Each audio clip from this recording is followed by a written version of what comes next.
Como adorar um Deus do Antigo Testamento? Ele é vingativo, cruel e ordena genocídios. Pois é, todo cristão já deve ter ouvido isso. E esse é o tema do vídeo de hoje. E vamos ser sinceros, essa é uma pergunta até que legítima. Quando a gente lê sobre a conquista de Jericó, o extermínio dos amalecitas ou as guerras contra os cananeus, é natural que a gente, com a nossa visão moderna, fique chocado e pense como que o mesmo Deus que Jesus revelou como Pai misericordioso pode ter ordenado a destruição de povos inteiros. Porém, a boa notícia é que isso não é uma pergunta nem um pouco nova. Os santos padres da igreja já responderam isso há mais de 1500 anos. E digo mais, responderam com umas respostas muito satisfatórias. E hoje eu vou mostrar como a tradição da Igreja Católica resolve esse problema de contradição, baseado principalmente em Santo Agostinho, São Jerônimo e São João Crisóstomo. Você vai descobrir que não existe contradição real entre o Deus do Antigo e do Novo Testamento, mas sim uma revelação progressiva dele.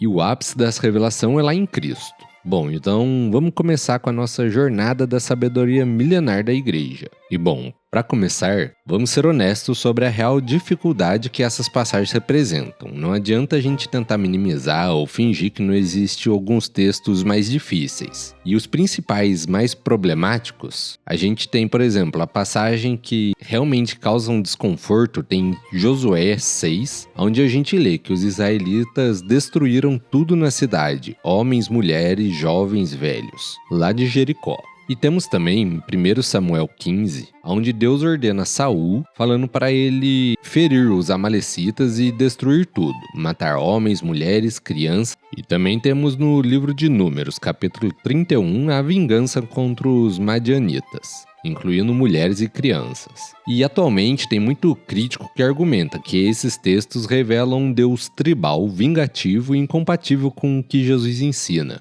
E esses ateus descrevem o Deus do Antigo Testamento como o personagem mais desagradável de toda a ficção. E embora a linguagem seja excessiva, dá para entender esse questionamento deles. Assim, se a gente for pegar de um ponto de vista leigo, que não entende como Cristo está representado nisso tudo, na luta contra o pecado, dá para entender essa dúvida que eles sentem. E isso cria um baita dilema concreto. Como explicar esses textos para os novos jovens? Como evangelizar alguém que conhece essa passagem? E como ensinar eles a manter a própria fé diante da narrativa que parecem contradizer tudo o que Jesus ensinou? Existem muitos católicos que simplesmente evitam o Antigo Testamento ou fazem uma seleção mental, ficando só com as partes, digamos assim, inspiradoras, como Salmos, por exemplo. Mas isso não é uma solução católica. Afinal de contas, a gente crê em toda a Escritura e ela é inspirada por Deus. E como eu já falei, a gente já tem a resposta para isso faz tempo e ela é muito mais profunda e satisfatória do que parece à primeira vista.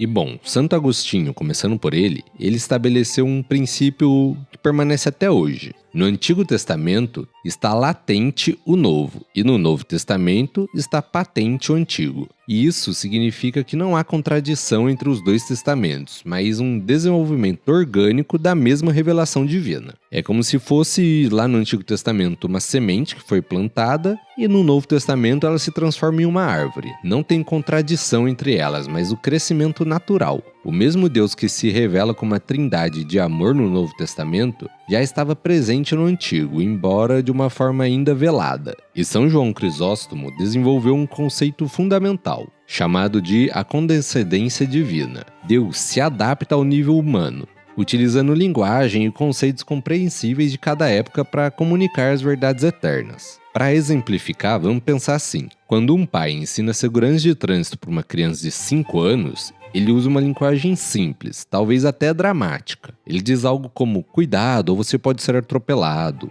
E isso não é uma mentira, é só uma adaptação pedagógica. Quando a criança cresce, ela entende os conceitos que são bem mais complexos sobre a responsabilidade e prudência que deve ter no trânsito. E da mesma forma que Deus educou a humanidade progressivamente. No mundo antigo, onde a força militar era a única linguagem compreendida pelos povos, Deus utilizou essa linguagem para se revelar como o verdadeiro Senhor da história. E eu estou fazendo um curso de interpretação bíblica, e um exemplo que deram lá é muito bom. Por exemplo, quando você pensa na praia, eu tenho certeza que vem a sensação de paz, de beleza na sua mente. Ou quem sabe vem aquela música, né? O pé na areia, a caipirinha. Porém, Quando a gente pensa na época do Antigo Testamento, estudos já mostram que praia para eles era um sinônimo de terror, de morte, porque tudo que associava ao mar para eles era muito ruim, incluindo a praia. Então isso é algo muito importante, a gente tem uma noção de tudo que é certo e errado hoje. Porém, no passado ainda não tinha essa noção. A gente não tá falando de 100 anos atrás, a gente tá falando de milênios. E continuando nisso do contexto histórico, o São Jerônimo, que conhecia profundamente as culturas antigas, alerta a gente para algo fundamental. A gente deve distinguir entre a linguagem fenomenológica e a descrição literal das coisas. O mundo antigo do Oriente, que é onde a gente tem o Antigo Testamento, que é mais ou menos de 1500 a 600 a.C.,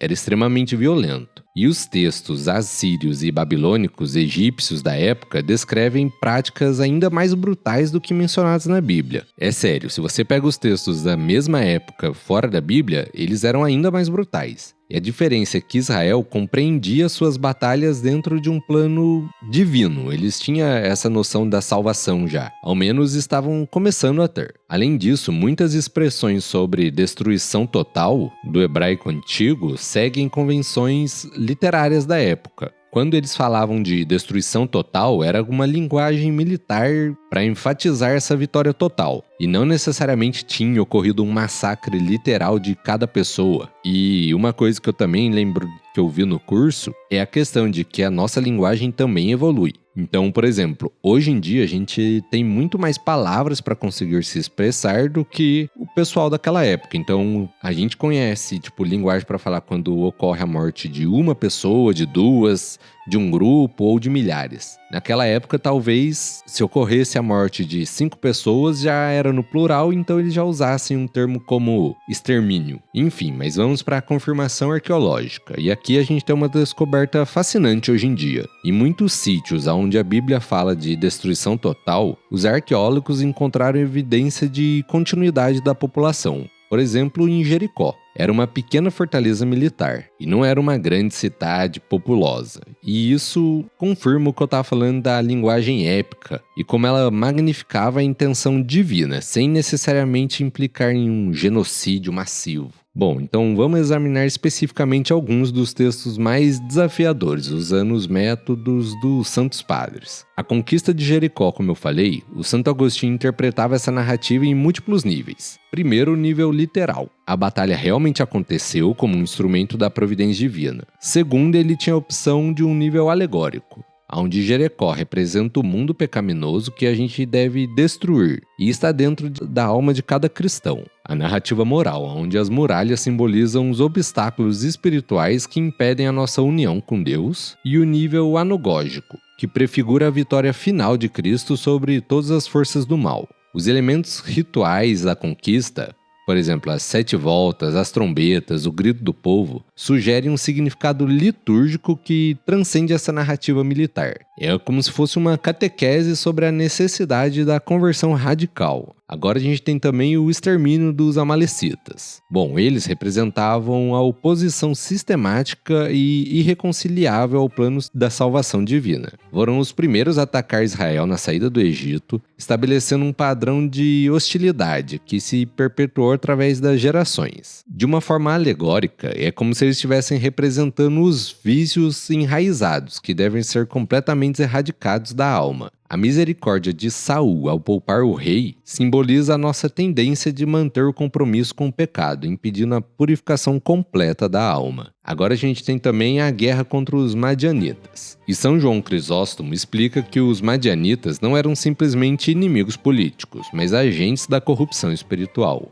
Haviam seduzido Israel à idolatria através de Balaão, em uma época onde a revelação monoteísta estava em formação, e a contaminação idolátrica representava um perigo mortal para o desenvolvimento da religião de verdade, de um único Deus. Bom, vamos falar um pouco sobre a imutabilidade de Deus? São Tomás de Aquino estabelece um princípio fundamental: Deus é absolutamente imutável. Os atributos dele, como justiça, misericórdia e santidade, são eternos e constantes. O que muda não é Deus, mas a nossa capacidade de compreender e receber a sua revelação. E um exemplo bom disso é a luz do sol que a gente vê todo dia. Afinal de contas, a mesma luz que derrete a cera endurece o barro. A ação divina é sempre misericordiosa, mas a recepção dela varia conforme a disposição de cada um de nós. Deus é sempre misericordioso, porém, cabe a nós tentar receber a mensagem dele. Cada um vai receber de um jeito.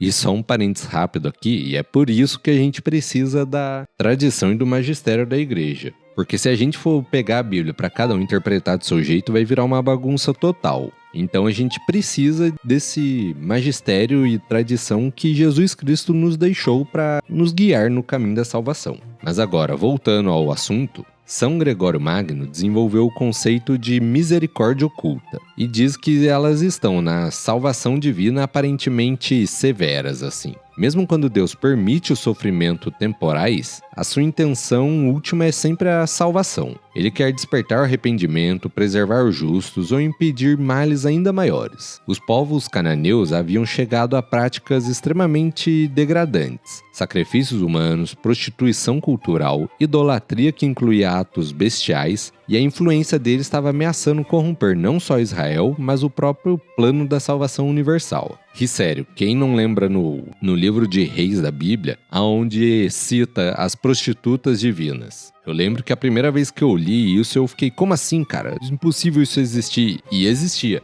Mas aí você pode estar se perguntando, por que Deus não converteu esses povos ao invés de destruir eles? Pois bem, Santo Agostinho responde que Deus respeitou o livre-arbítrio. Em Gênesis 15:16, ele mostra que Deus esperou que a iniquidade dos amorreus se completasse, antes dele agir. Então, assim, houve tempo suficiente para eles se arrependerem. Além disso, muitos estrangeiros foram efetivamente convertidos e integrados a Israel. Raabe em Jericó, Rute a Moabita e entre tantos outros. A porta da conversão estava ali, sempre aberta. Porém, tem o livre-arbítrio, Deus não podia obrigar ninguém a se salvar. Agora, como justificar a morte de crianças inocentes? E esse é o assunto mais difícil. Essa objeção é dolorosa demais e São Tomás de Aquino responde que a gente deve confiar na justiça perfeita de Deus, que conhece todas as circunstâncias que a nossa mente limitada não pode alcançar. Na perspectiva da eternidade, as crianças inocentes encontraram misericórdia divina, livres da contaminação moral dos seus ambientes. Então, pensa assim, elas eram crianças, ainda eram puras, elas não estavam contaminadas. O que Deus fez não foi cruel, mas sim um ato de salvação. Afinal de contas, talvez se elas tivessem crescido e se tornado pecadoras a um nível extremo, talvez não alcançassem a salvação. E já como criança, Deus foi misericordioso e lhes deu a eternidade de paz. Agora, você deve estar se perguntando também que isso não justifica qualquer violência em nome de Deus. E a resposta é que absolutamente não justifica. E o Santo Agostinho estabelece a distinção crucial. As guerras do Antigo Testamento foram comandos divinos, diretos em contexto histórico, único e impossível de se repetir. Cristo estabeleceu definitivamente que o seu reino não é deste mundo e que nós devemos amar os nossos inimigos. Então, meu querido, a tradição católica oferece uma resposta profunda e satisfatória para cada uma dessas objeções mais desafiadoras que a gente encontra na nossa fé. Os santos padres não fugiam dessas questões difíceis, eles enfrentavam ela com toda a sabedoria. E bom, eu tô iniciando esse canal, talvez eu ainda não tenha conseguido explicar isso de uma forma convincente para vocês, eu tô tentando melhorar a cada dia. Então, por favor, se inscreve no canal e acompanhe minha evolução. Quem sabe assim no futuro você possa me ajudar a levar a palavra de Jesus para mais pessoas. Enfim, o Deus do Antigo Testamento e o Deus revelado por Jesus Cristo são o mesmo Deus. Não há contradição nenhuma entre a justiça e a misericórdia. São só dois aspectos complementares do amor divino e infinito. E as aparentes crueldades, que a gente diz, quando compreendidas adequadamente, se mostram manifestações da infinita misericórdia divina, adaptada à necessidade pedagógica de cada época. As guerras santas de Israel eram uma prefiguração da guerra santa definitiva de Cristo contra o pecado da morte. A guerra vencida não através da violência, mas através do sacrifício supremo do amor. E essas narrativas continuam até hoje oferecendo lições vitais. A seriedade da luta espiritual, a necessidade de conversão radical, a realidade do julgamento divino sobre o pecado e a certeza da vitória final de Deus. Então, se você gostou desse vídeo e ele te ajudou a entender pelo menos um pouquinho, se inscreve e comenta aqui embaixo. E se você notou alguma coisa que eu posso melhorar, por favor, comenta também.